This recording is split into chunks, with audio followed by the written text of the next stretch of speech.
For the last presentation of Family Tree Live 2019, we have Debbie Kennett.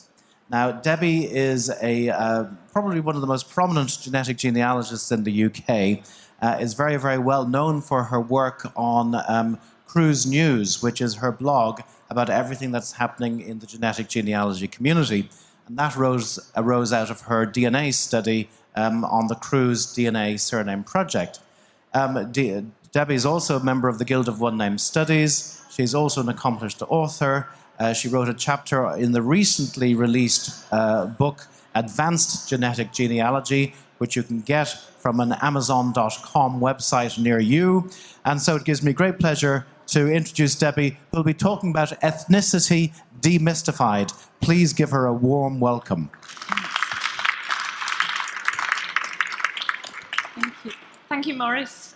So before we start, I just want to say that the slides I will make available as a PDF on the Family Tree Live website, and I've also got a handout which will go up on the Family Tree Live website. So has everyone in this everyone in this room taken a DNA test? Hands up if you haven't taken a DNA test. You haven't taken any test at all? Okay, so this talk probably is not going to be quite so relevant for you, but I will be showing you all the types of results that you will likely get if you were to take one of these tests. But do feel free to stay, because it'll give you an idea of what to expect. Okay, so the companies advertise the DNA tests as though it's something that you can take to find out who you are and where you come from. But it is not as simple as that. If you want to find out who you are and where you come from, you need to do your family history research, and you can use DNA as a tool in combination with that research. And it's the most valuable component of any DNA test is not these ethnicity percentages, but it's actually the cousin matches that you get in a database. But these percentages can still be quite useful, and in fact they've become much, much more informative just within the last few years as the results have improved and the companies have actually improved all their methodologies.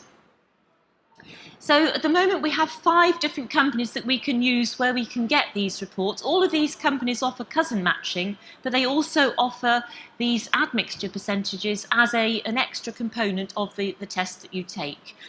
And I'm going to be running through all of them as we go through the talk. So now, although some of the companies use the word ethnicity, the actual correct scientific term is biogeographical ancestry.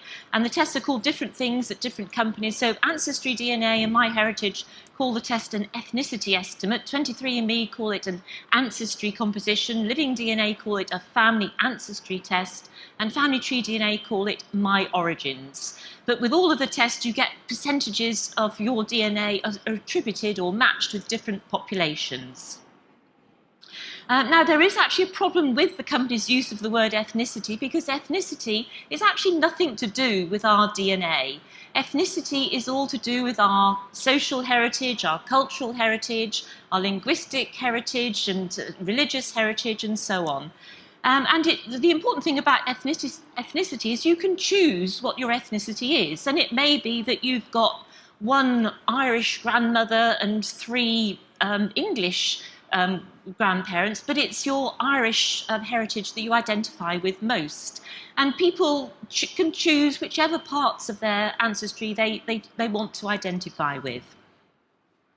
But there are some cases where our ethnicity, that social, religious and cultural background, does correspond with our DNA. And that's why the companies try and combine the two together like that. Now, the early studies looking at population differences were not focused on individual ancestry, but looking at populations and differences within and between populations. So this was a very famous early study from 2008, where they took about 3,000 samples from across Europe, and they did something called principal components analysis on them, just trying to look at the variation within the population.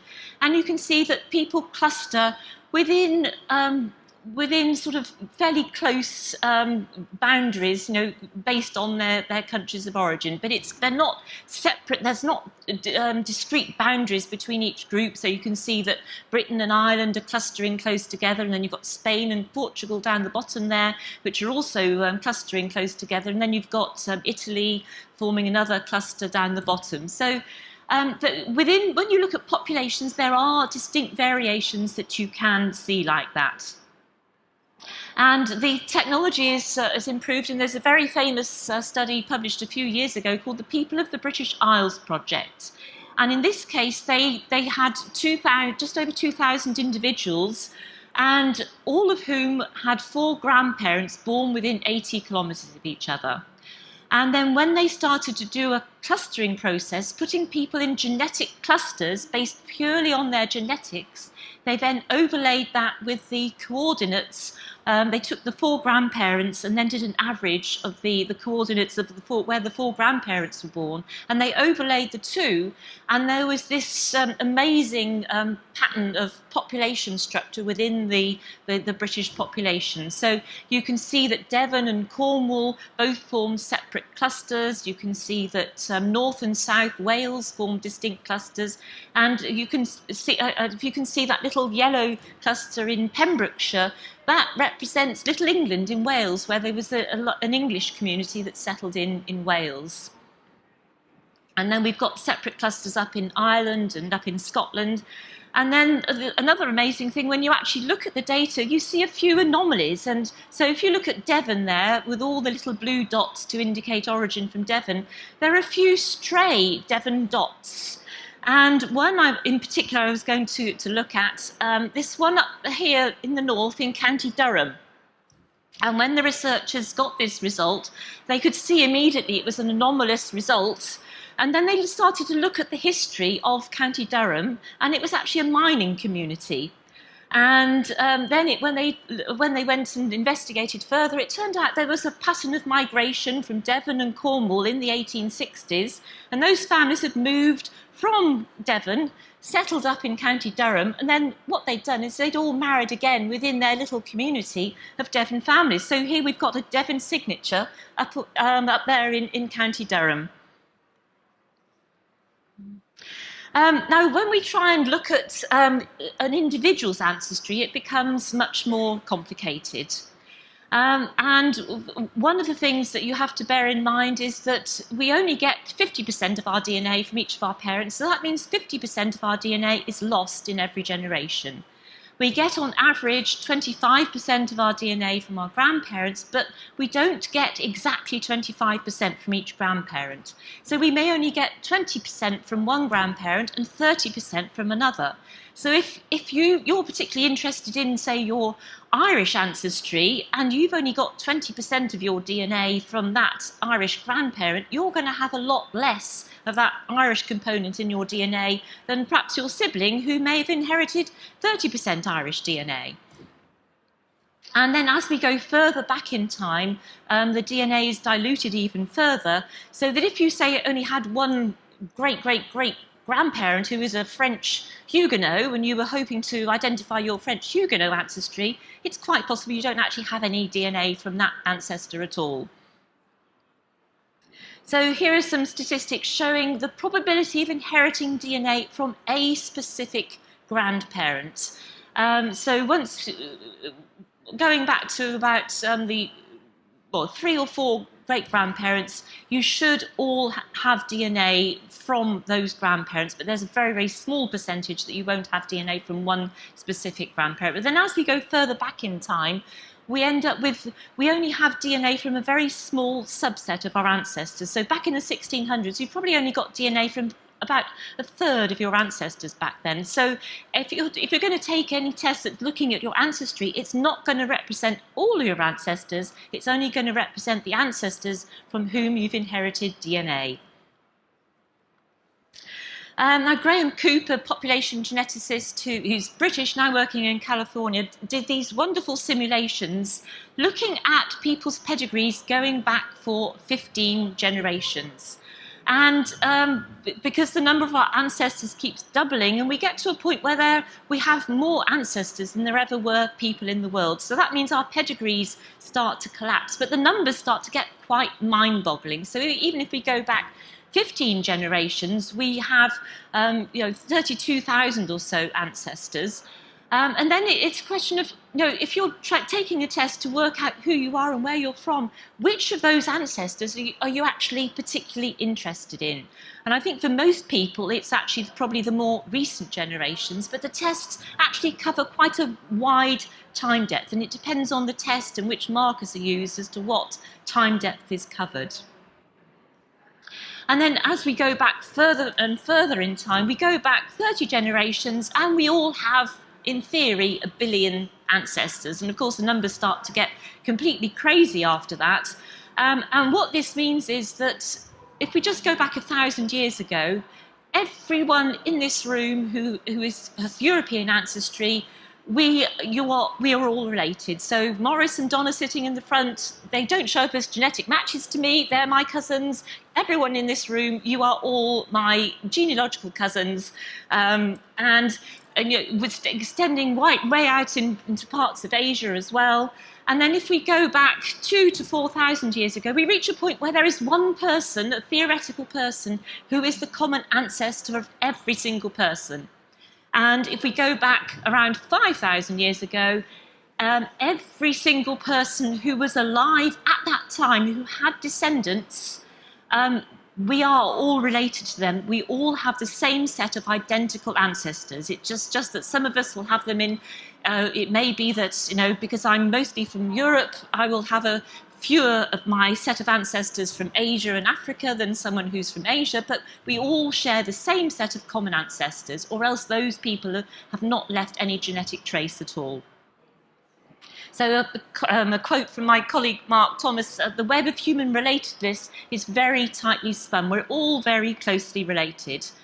So what this means is that if you're looking at very distant ancestry, if you want to find out if you're a Celt or say a Viking, I can save you some money. You don't need to take a DNA test. I can guarantee that you all have lots and lots of Viking ancestors. You all have lots of Roman ancestors. You're probably all related to Genghis Khan and any other ancient historical figure you can think of. So that's just a sort of context for trying to understand what these tests mean. So when we're actually trying to estimate someone's ancestry, what the companies do is they try and look for reference populations. And what they're doing is they're looking at modern individuals who they are hoping are going to be representative of a particular place or region. Now, of course, it's important to remember that it's the people compiling these reference populations that decide what a population is. And it may be that one company's got more interested in one particular population than another. So it's all, there's a lot of bias in this process of choosing the populations in the first place. And then what they do is they do something called a cluster analysis. They put all the people in these reference populations in a number of clusters, and then they actually predetermine themselves the number of clusters they want. So one company might have 44 clusters, another company might have 100 clusters that they predefine before they do the matching with you. And there are different ways of defining these clusters. We can either use single markers, which are known as ancestry informative markers, and those are markers which are shared. So it may be that you've got one particular position in your genome, and 80% of the population in Britain have this marker, and 20% don't. But none of these markers are actually confined to single populations. So it may be that that same marker that's found in 80% of Brits is also found in 50% of French people and 40% of German people. But it's enough to try and put people into clusters. But when you're looking at those individual markers, you're looking at much more distant ancestry than you are if you look at what are called haplotypes. And that's taking advantage of the fact that DNA is inherited not in single DNA letters, but we inherit segments of DNA from our ancestors. So if you link the SNPs, the markers together, That means you're looking at slightly more recent ancestry. And in fact, the companies are now moving to this system of looking at linked markers rather than using these ancestry informative markers. So once the companies have identified all their clusters, they then try and assign names to them. And of course, they use modern names. England, Wales, Scotland, Ireland, and each company uses different names for the clusters that they've defined. But it's a process that they do after they've defined the clusters, and they try and look at and see where those clusters are found. One company did actually try and use some interesting sort of made-up names that had nothing to do with modern political countries, and the customers got really upset and they had to change and go back to using all these traditional names. And then once the company's got these clusters defined, they then match you to these predefined clusters. So what this means is you're not being matched to your ancestors, you're being matched to reference populations of your genetic cousins at different points in time, depending on whether it's individual markers or whether it's linked markers that are being used. And then the results will vary, the time depth varies, depending on which reference populations are being used and which particular algorithms and markers are being used by the companies. So I had my first admixture result back in 2010, and this is from 23andMe, and it was really helpful because it told me I'm 100% European, which, just looking at me, you can probably tell that anyway. Later that same year, Family Tree DNA came out with something called the Population Finder. And in that one, I still came out as 100% European, but they tried to split it between Western Europe and so it was like sort of Mediterranean Europe and other parts of Europe. And here they were matching people with reference populations, but they didn't have any British populations. The only population they had for the British Isles was Orkney, Orcadians. So these are the results I got there. My dad came out with this 7% Middle East. And a lot of people really puzzled over it. A lot of British people came out with this Middle East percentage with this very early test. And everyone was really puzzled, and people reading all sorts of things into it and thinking, well, is that Jewish ancestry, or is it, do I actually have a recent ancestor from the Middle East? But of course, it all disappeared in the next iteration of the test. And my mum, these were her results there. Still these, populations which have no bearing on my own ancestry. And then fast forward to 2019, and these are my results from Ancestry DNA. And now I am not just 100% European, I am 94% England, Wales, and Northwestern Europe, and 6% Ireland and Scotland. But when you get these results, I think the important thing to do is to not so much look at the labels, but to look at the map. And look at the extent of where these clusters fall. So even though they've labelled this one population, Ireland and Scotland, you can see it actually spreads over into the northwest of England and also into Wales. And then this other cluster, which is England, Wales and northwestern Europe, that extends into Netherlands, Belgium, France and Germany as well. And in fact, Ancestry even changed the name of the label. When I first got my results, it was just England and Wales, and then they later changed it to England, Wales and northwestern Europe to reflect the fact that it covered a much broader region. But those results were changed last year. Prior to that, I was, at Ancestry, I was 21% Great Britain and 20% Ireland. So overnight, my British ancestry changed dramatically from 21% to 94%. And of course, nothing had changed in me. It was just that they changed the way that they do the test. And there were lots of other populations in there.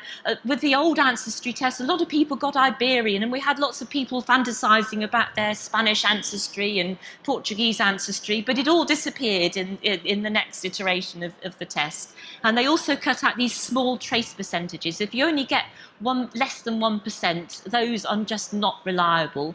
But we had, like Americans wanting to have Native American ancestry, who were clinging on to their 0.5% Native American, thinking it was going to be really helpful.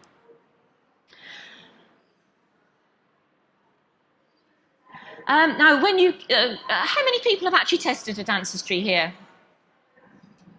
Virtually everyone. That's amazing. Okay, so the other thing when you get your results is to actually click through and look at the range, because that gives you an idea of Ancestry's confidence in the assignment that they've given. So in this case, they are highly confident that my ancestry is from England, Wales and Northwestern Europe. But when you look at Ireland, they are less confident, and it may be that I have no ancestry from Ireland and Scotland. But that's the best estimate that they give me. They do all sorts of complicated mathematical things using terms I don't understand, like hidden Markov models and all sorts of other things, to come up with these confidence levels. It's actually getting to be scientifically a very clever process that they're using. Now, we also, or one thing I should say is that if you haven't logged into your account for a while, Ancestry are going to be automatically upgrading everyone to the new Ancestry, to the new admixture estimates. So if you haven't already upgraded to that, that will be done automatically. And then you will have until, I think it's the 20th of July, if you want to save your old results, you better make sure you make a screenshot of them, because otherwise they're going to go away completely. But it's quite nice to have that historic record, I think, because it also helps you to understand that the results they're not static, they keep changing as the science improves. And now the other thing that you find is that results vary depending on who tests. So my dad, who's been tested at Ancestry, he only comes out at 62% England and Wales, and he's got 25% Ireland and Scotland, a mystery 10% from Norway, 3% from Sweden, and my mum, she comes out 84% England and Wales, and 16% Ireland and Scotland. And there's my results for comparison. So it is common to see these wide variations in results. And some of these, certainly when you get down to like sort of 10, 15% or so, those results are probably not necessarily very reliable. And I'm pretty certain I have no Norwegian ancestry within the last 500 years or so, and I suspect that will disappear as the product is upgraded. Now, just to show you why some of these results change so dramatically, this is the old Ancestry reference panel, and they had 3,000 people in their reference panel from around the world. And look at the number of people from Great Britain, just 111. It's also even worse for Africa and Asia, where they have tiny little numbers. So you've just got a few African populations that are supposed to represent the entire genetic diversity of Africa. And then with the new reference panel, they went up to 16,000 people in the panel. I've only got the European populations here, and it's the European populations that are actually best covered with these tests. If you have Asian ancestry or African ancestry, there are nowhere near as many good reference populations, and the results are much more disappointing. But you can see here, it was 111 people from Great Britain before, and now it's gone up to, where's it gone? 1,519. And 500 from Ireland and Scotland there as well. Now, the other part of the ancestry test is something they used to call genetic communities, they now call regions. And these are actually far more accurate and reliable than the wide, the larger scale estimates. And these are worked out in a different way altogether. And what they're doing, they're comparing large segments of DNA and looking at how people cluster together in genetic networks. And then they assign you to these subregions. So I've got Southern England as a subregion there. And there's a whole range of regions for Britain. So there's now a region for within Southern England. They can sometimes subdivide it into Devon and Cornwall, East Anglia, South East England, a number of different regions for Scotland, a number of regions for Wales, and also for the Midlands. And if they assign you to one of these regions, this is based on ancestry within about the last 200 years or so. And you can also click through and see their confidence in the assignments of the regions, but most of these regions turn out to be very, very accurate. So if you have a match and you've got Devon and Cornwall as your region, then you can be pretty certain, even if you've not done any family history research, that you will have some ancestors from that region. And then if you're Irish, there are actually 92 ancestry regions for Ireland. There are now so many I can't fit them all on a slide. Now, one thing that's rather puzzling, when I compiled this slide and I added up the number of regions, it only added up to 88. So somewhere 4 regions have been lost, and I don't know where they are. So perhaps somebody can tell me where those missing Irish regions are. But you can. There's a whole load of in Kerry and Cork, there's like lots and lots of different sub-regions, East Kerry and South Kerry and West Kerry. I can't even remember all the names offhand, but you can actually have really fine-scale resolution within Ireland. But contrast that with Africa, and there are just 105 regions for the whole of Africa. Now, in theory, we could have this fine-scale resolution for every single region of the world, but it's just that the companies are focusing on the largest customer base, which is first principally America, and then people of European ancestry in Europe. Now, there are also some populations which are not countries, but they actually stand out as separate genetic clusters. And do we have anyone in the room with Jewish ancestry? Right, a few people. So if you have Jewish ancestry, then Jewish people married within their own communities. So you have what's called endogamy, and so they form one distinct genetic cluster. So this is a friend of mine who has all Jewish ancestry, and she comes out 100% European Jewish. And we are also seeing some people getting surprising DNA results from these tests, and the most common one I see is when people get surprised Jewish ancestry. Usually 50% Jewish ancestry when they're expecting all European ancestry, and it's usually the father, and it usually means that the father is not their father. So that's a good example of where these types of tests can be really highly informative in their own right without even using the cousin matching. And with the Jewish ancestry, are also able to even assign regions within Europe. Just looking at this vast network of people with Jewish ancestry from all over the world, but they all cluster together into little communities that trace back to particular parts of Eastern Europe. So 23andMe, how many people have tested 23andMe here? Not very many, so... Okay, so 23andMe, here are my results, and I'm only 58% British and Irish at 23andMe, and I've got here I've got over 20% French and German, which doesn't appear in my ancestry test at all.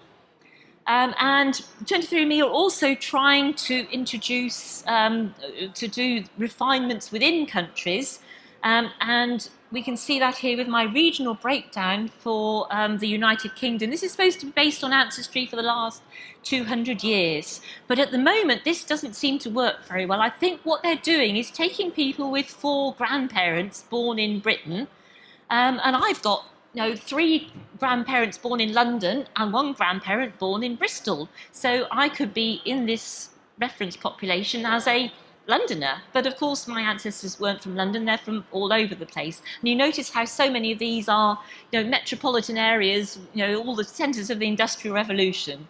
So it seems they've started that process of trying to do regional breakdowns, but they haven't really got there yet. So you won't get very good results from that test at the moment, but I'm sure they will improve over time. Now, one thing I really like about the 23andMe test, they're the only company that gives you a chromosome browser and shows you which segments of DNA from different ancestries are represented in different parts of your genome. So if you're, very boring, 100% European like me, it's not very informative. But if you have, if you come out with, say, 25% Jewish, or you get some sort of different component, you can actually see on this ancestry painting the segments of DNA that actually have been assigned to that ancestry. And then if you then look to see which other people you match on those segments from that particular ancestry, then you can actually trace the family history on those particular lines of interest. And they also give you this timeline where they try and tell you where these other ancestries come from, but I most certainly don't have any French and German ancestors within the last 100 years or so, and no Scandinavian ancestors within that particular time frame. But one thing I should say is that they actually give confidence levels for their results, and these are all on their setting at 50% confidence. So they're not really very confident in those assignments. If you go up to 100% confidence, it's all just very boring European, but people always want the more detailed breakdowns wherever possible. Living DNA, they do an interesting test which is best for people of British ancestry, where they give you fine-scale breakdowns within the British Isles and give you assignments with particular counties. And most people with British ancestry who take this test find that the counties and the regions do correlate reasonably well with their known ancestry. But this test doesn't work quite so well for people from other backgrounds. So if someone has, say, German ancestry, you will get lots of populations in British counties because they don't have the reference populations from Germany. They're using the data set from the People of the British Isles project for this test. And again, if you have African or Asian ancestry, the results are not that informative at the moment.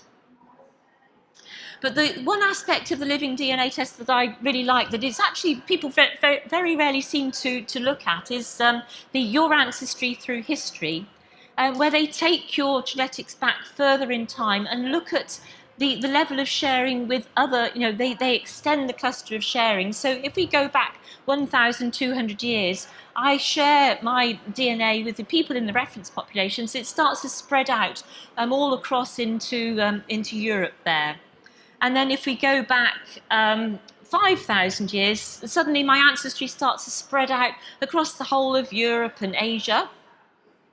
And then if we go back to the Ice Age, I'm again spread out even further. And then once we go back 60 to 80,000 years, the whole of the world map lights up there for me. But these reports are actually individualised for each person, so everyone's going to get a slightly different output from this part of the test. So I've seen some results from someone with African ancestry, and of course that starts off in Africa, then gradually spreads out, all around the world as well. MyHeritage, these are my results from MyHeritage. And here, no French or German, but instead now suddenly I've got 11% Italian.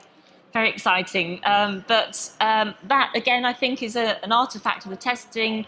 MyHeritage have a limited range of reference populations. So if your population is not included in the cluster, if you have ancestry from Denmark and there are no reference populations from Denmark, all they can do is match you to whatever's in the database in their reference populations. So you would be matched to the next closest population. So, if it was Denmark, it might be, say, Norway, or it might be Germany or the Netherlands.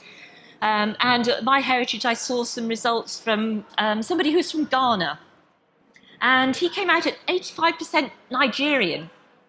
But of course, his ancestors were all recently from Ghana. So when I looked at the reference populations, I suddenly realised, well, they don't have anyone from Ghana in the reference population. So the nearest they could get to was Nigeria.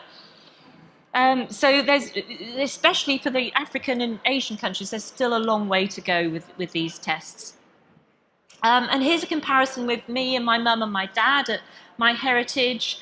And this mystery Italian component shows up in both my mum and my dad. My dad's even got some mysterious Finnish. But I wouldn't, with all of these tests, never set great store by these small components. And if you get something at, a small component at one company, it's only likely to be of any value if it's replicated across all the companies.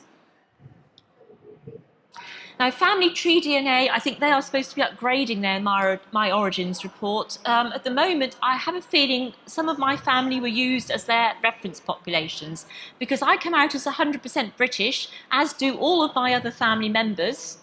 But my husband, who has equal British ancestry as me, he comes out at 15% British, and the rest is Northwestern Europe or whatever. So how many people, sorry, I forgot to ask, so how many people have tested at MyHeritage in the room? And how many people have tested at Family Tree DNA? Okay, so all of you who've tested at Ancestry, what you can do is you can transfer your results either to MyHeritage, or in fact to both MyHeritage and to Family Tree DNA, and you will then get a separate set of cousin matches.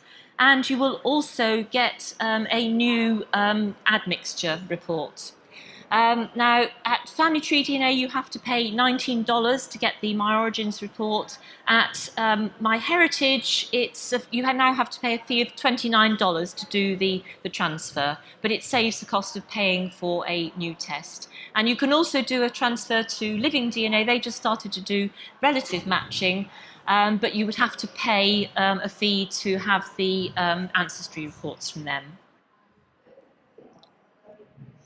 And there are also, apart from all the testing companies, there's a whole range of third-party utilities that we can use if you want to get another interpretation of your results.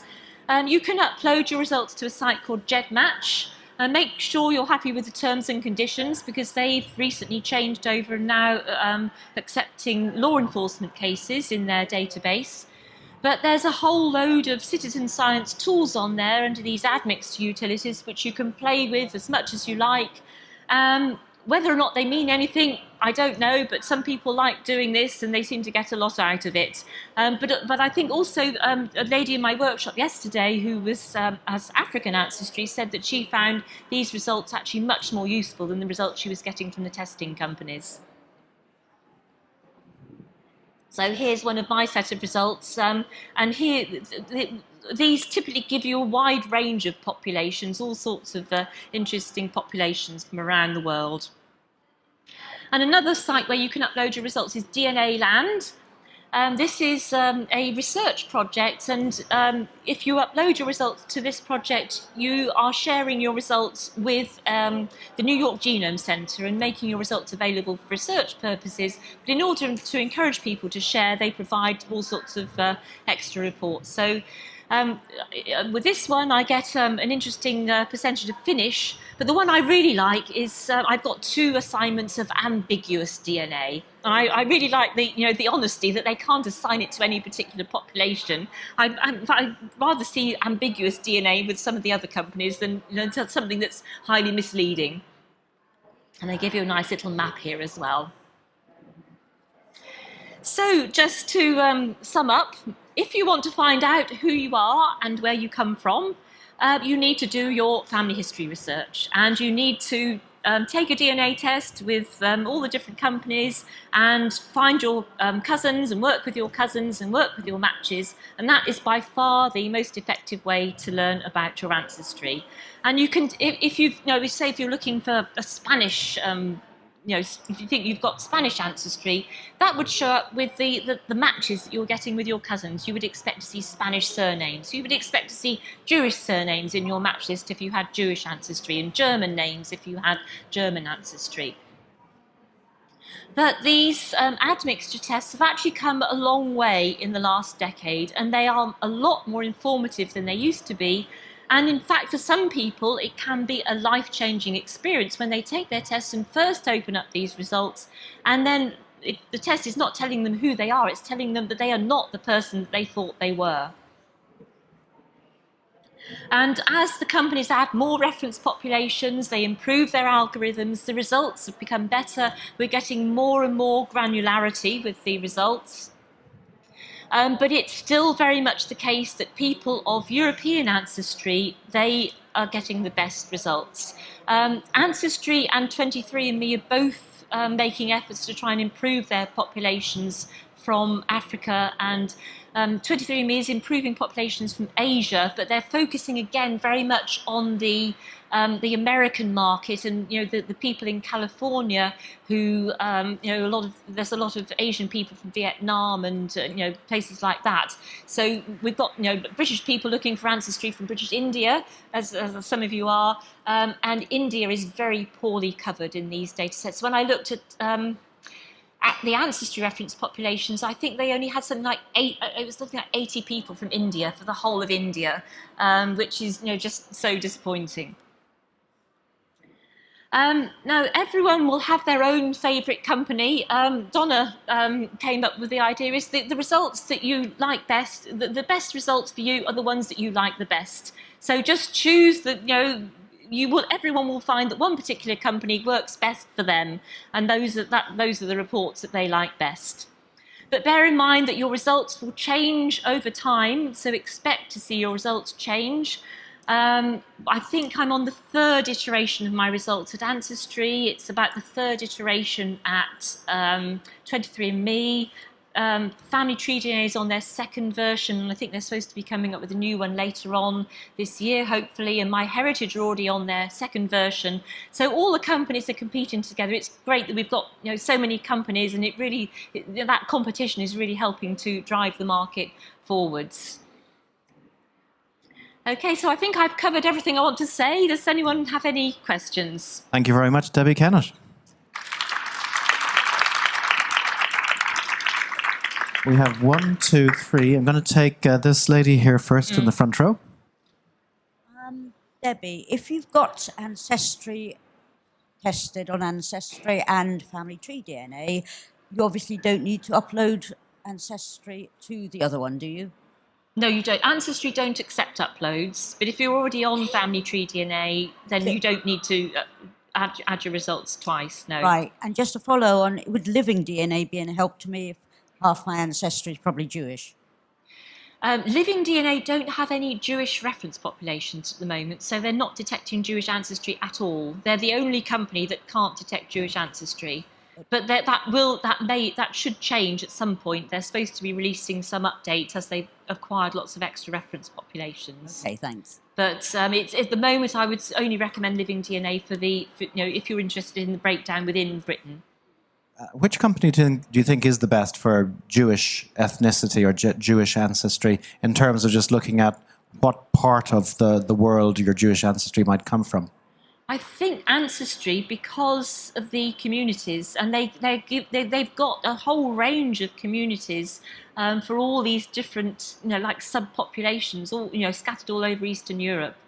So, and often Jewish ancestry, people can't trace their lines back very far, and you've got a problem of late adoption of surnames, so you can't use the surname as a clue. So I think, yes, I think certainly Ancestry. Now, Family Tree DNA claim to be able to distinguish between Sephardic Jewish ancestry and Ashkenazi ancestry. Whether or not they can do that reliably, I don't know. Again, this is to do with the way the market's developed, because all the Ashkenazi Jews, there's a huge population in America, and not so many Sephardic Jews and the Mizrahi Jews. So those are actually underrepresented, and it's all the Ashkenazi Jews who are in the reference populations. And of course, even if you didn't want to upload for the ethnic makeup estimate, you could still upload to other databases for the matches. So even though you have tested with Ancestry, I'd still upload to the other websites just to get the matches as well. Yeah. It could help me with my English side, couldn't it? Yes, it could, yes. That's practically all English, mate. Yeah. That's right. We had a question over here. You mentioned cousin matches. I get millions of emails about vanishingly small percentages of... Sorry, I'm sorry, I can't hear you. Sorry, I get lots of emails Yeah. from MyHeritage about what seem to me vanishingly small percentages of cousin matches. Do you have any guidance as to at what level it's actually worth following these things up? Okay, well, that's actually a separate subject, the cousin matching, but I would say that it's not worth pursuing matches that share less than 20 cms because those matches could be very, very distant, or they may even be false matches. And even any matches under 30 cms, again, be wary of them. But there's also some problems with some of the higher matches. At MyHeritage, I've got loads and loads of matches all sharing about 30 cms on one particular segment on one chromosome, which is known to be a problem area, and those aren't reflective of shared ancestry. There's some problem with it's probably not very well covered on the chip in that particular region. But in general, I would say 20 to 30 cms should be probably the threshold that you're working with, a minimum. We had a question back here. Gentleman in this row. Thank you. Yeah, very, very informative. It's been extremely helpful. Thank you.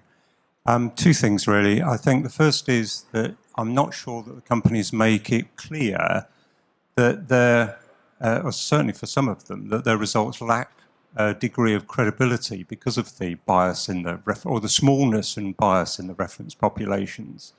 Because I've had comparisons between more than one site, and they're radically different, as you've pointed out.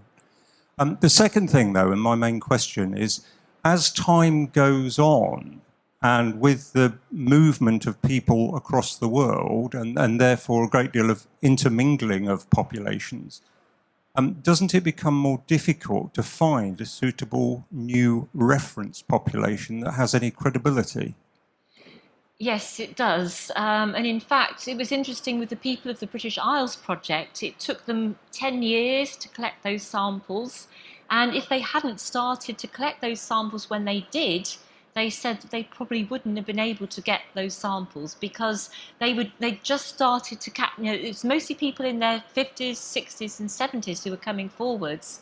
And, even in that last decade, there's been much more mobility and people moving away from their home regions. So it will be increasingly difficult. I mean, ideally, there should be an equivalent for the people of the British Isles project for every country in the world, where you try and find people with 4 grandparents in the same region. But even then, it doesn't mean that those people have necessarily got ancestors who've been in that region going way, way back. So I had somebody who applied to join my Devon project who had 4 ancestors from Devon who wanted to use mitochondrial DNA.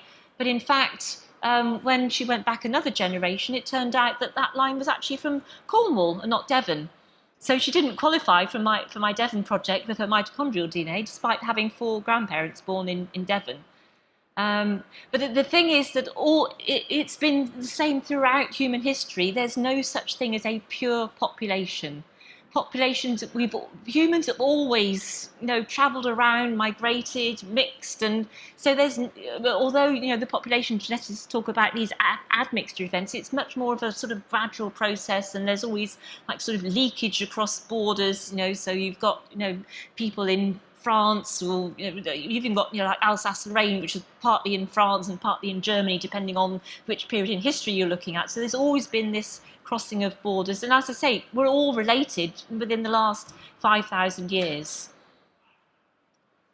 Debbie, you mentioned that there's a need for sampling in places like Africa, India, South America probably hasn't been very well sampled either, and probably Far East Asia.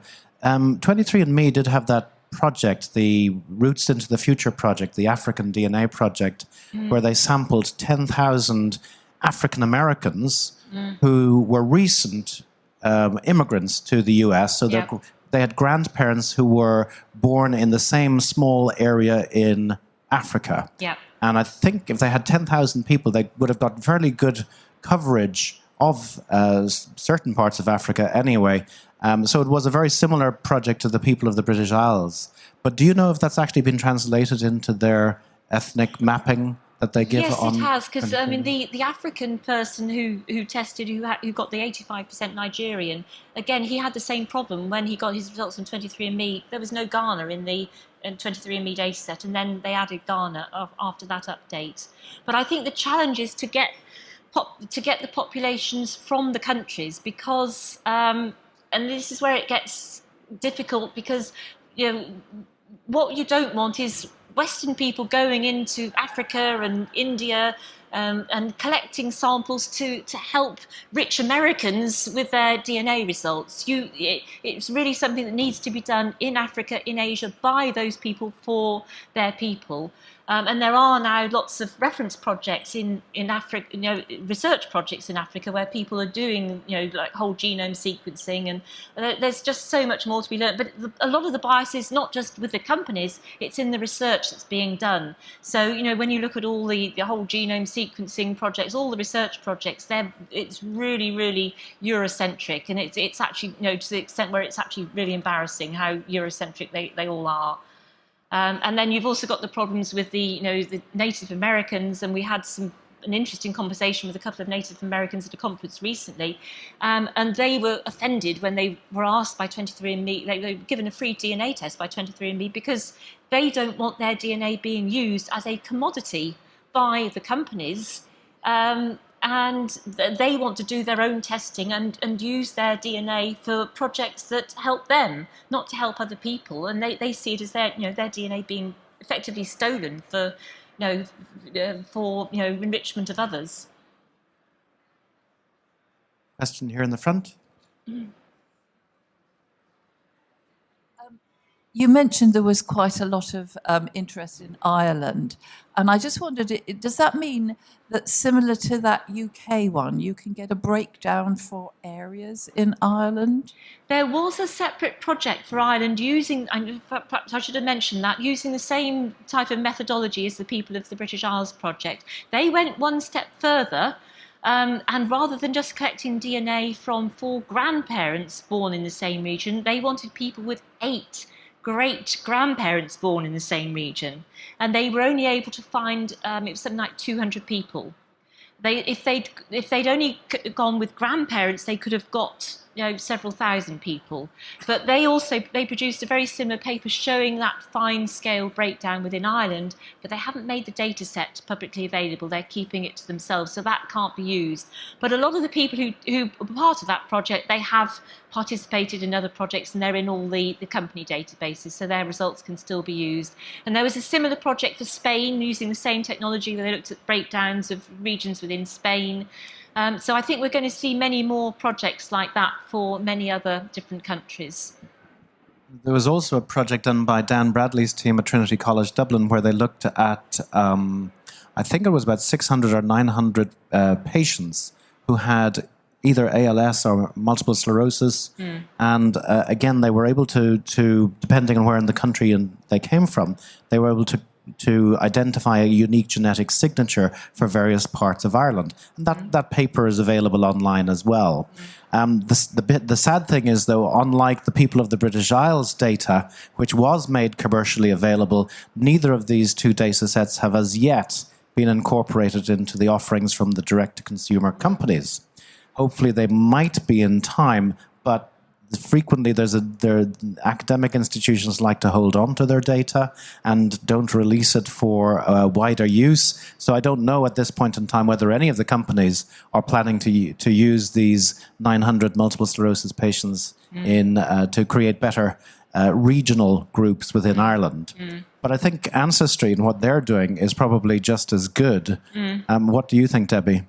Well, I think they probably have access to more people than, I'm sure a large percentage of those people from the Irish Atlas project are already in the Ancestry database. I don't know how many have opted into research. And then they've also got the benefit of the wider diaspora. And I'm sure there are people in, say, Australia, America, who actually do have 4 grandparents from Ireland that they can use in their results. And I wasn't actually convinced that they needed the 8 great-grandparents. It seemed like, we want to do one better than the Brits and take it one stage further. But I'm not sure that they actually got any extra benefit out of doing it that way. Great.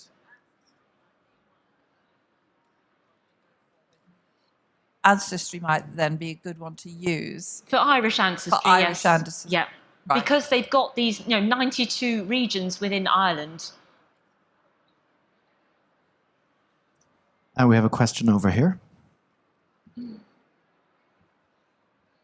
It has been said that the evidence of the Danish populations from the old Danegeld are very, very difficult to show up, despite the fact that it was a significant part of the population. Has there been any work on that done in more recent times? Were you here for Tom Booth's talk earlier? Because he was saying that there are now thousands of ancient samples that are being tested, probably over the next few years. So we should get answers to that in the next few years as all these ancient DNA samples get tested. And we should get answers to all these migration patterns and how much Viking and Roman and all the rest ancestry we actually have. And it's one of the reasons apparently is it's not because Britain is particularly interesting as as an island nation. It's because we have this project called the UK Biobank. How many people are in UK Biobank here? Anyone? I am. And this is 500,000 people who we had to go through this grueling process of being asked questions. We had to provide urine samples, blood samples. They took our weight and height and everything else, and did all sorts of sort of like, not like IQ tests, but asking you all sorts of details about your lifestyle and everything else. They have access to our health records, and they are also combining that with genetic data. So they've already done genotyping on the entire data set. They're now going to go on and do whole genome sequencing. And what they did was they made the whole data set publicly available. And all the researchers now, all around the world, they went along, the researchers went along to the ASH, American Society of Human Genetics meeting in America, and told them about this data set. And the people were just blown away because they couldn't believe that suddenly there was 500,000 this data set of 500,000 people was being made publicly available. But it's really reaped enormous benefits because you've got this large data set combined with all the health data.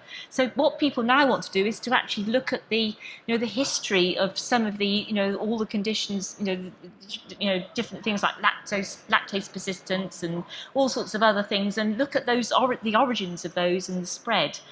So it's because we've got that data set. Suddenly, the whole focus is on the British Isles. So we're going to be the most studied population in the world, thanks to the foresight of the people who set up that project all those years ago.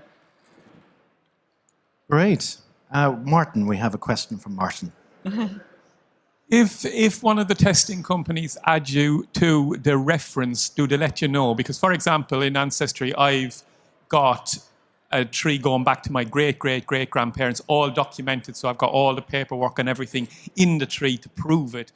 Will they, and I've no objections if they do, but I'd like to know if they added me or any of the 18 people I've tested into the reference. No, they've got no way of telling you. If you've consented to contribute your DNA to research, the data is used in an anonymised format.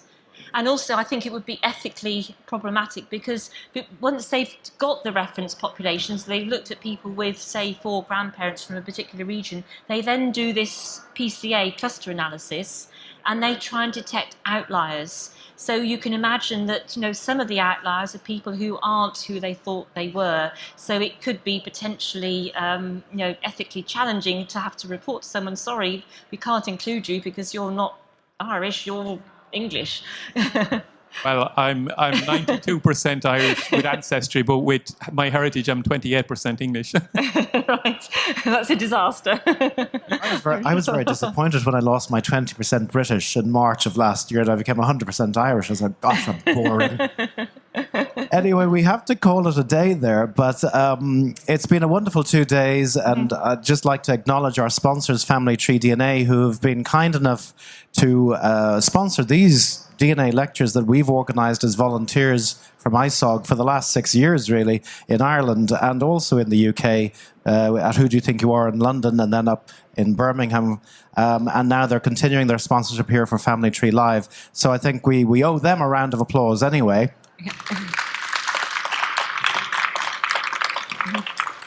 And I'd also like to thank all of my colleagues in ISOG, the International Society of Genetic Genealogy, for volunteering to come and give these lectures and for helping out on the Family Tree DNA stand. There's also an ISOG stand there as well, and we are here to share our passion for genetic genealogy with everybody else who we're sure will be compassionate given enough time. So on that note, I'd just like to say, please put your hands together for Debbie Kennett, and thank you all for attending these last 2 days. Debbie. And can I just say, can we put our hands together and give a big thank you to Maurice for patiently chairing these sessions over the last 2 days? With humour and style. Or just humour. You don't want to be stylish.